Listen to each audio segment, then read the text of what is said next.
તો બુલેટિનમાં આગળ વાત કરી ખેડાની તો ખેડાના નડિયાદમાં પોલીસ કર્મી વિરુદ્ધ ફરિયાદ નોંધાઈ। લગ્નની લાલચ આપી મહિલા સાથે શરીર સુખ માણ્યું હતું તો ઓનલાઈન મુલાકાત બાદ 7 મહિના સુધી રિલેશનશીપ રહી હતી। તો આપને જણાવી દઈએ કે આરોપીને પત્ની બાળકો હોવાની જાણ થતા ફરિયાદ નોંધાવવામાં આવી છે। ફરિયાદ નોંધાતા પોલીસે આરોપીને ઝડપી પાડ્યો છે। તો ખેડાના નડિયાદમાં પોલીસ કર્મીએ લગ્નની લાલચ આપી મહિલા સાથે શરીર સુખ માણ્યું હોવાની ઘટના સામે આવી છે। નડિયાદમાં એક ડિવોર્સી યુવતીએ પોલીસ કર્મી યશપાલસિંહ ઝાલા વિરુદ્ધ ફરિયાદ નોંધાવી છે કે જેમાં યુવતીએ આક્ષેપ કર્યો છે કે આ યશપાલે લગ્નની લાલચ આપી શારીરિક સંબંધ બાંધ્યો હતો।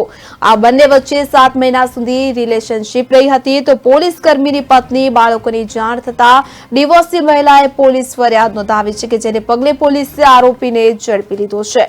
તો સોશિયલ મીડિયા મારફતે સંપર્કમાં આવ્યા હતા કે જે બાદ આ બંને લોકો અવારનવાર રૂબરૂ મળતા અને વાત પ્રેમ સંબંધ સુધી પહોંચી હતી।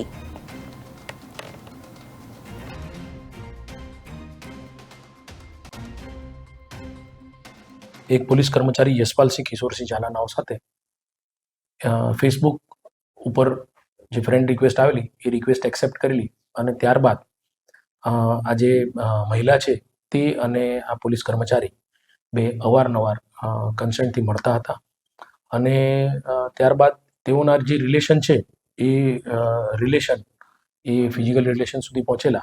તેમાં મહિલા દ્વારા કહેવામાં આવેલું છે કે તેમને આ લગ્ન બાબતની એક પ્રલોભન આપવામાં આવેલું અને તે અનુસંધાને તેની સાથે રિલેશન રાખવામાં આવેલા।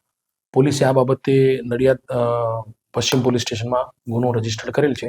BNS કલમ 69 અને 351 3 મુજબનો ગુનો રજીસ્ટર કરી આરોપીને અટક કરવામાં આવે। એક પોલીસ કર્મચારી યશપાલસિંહ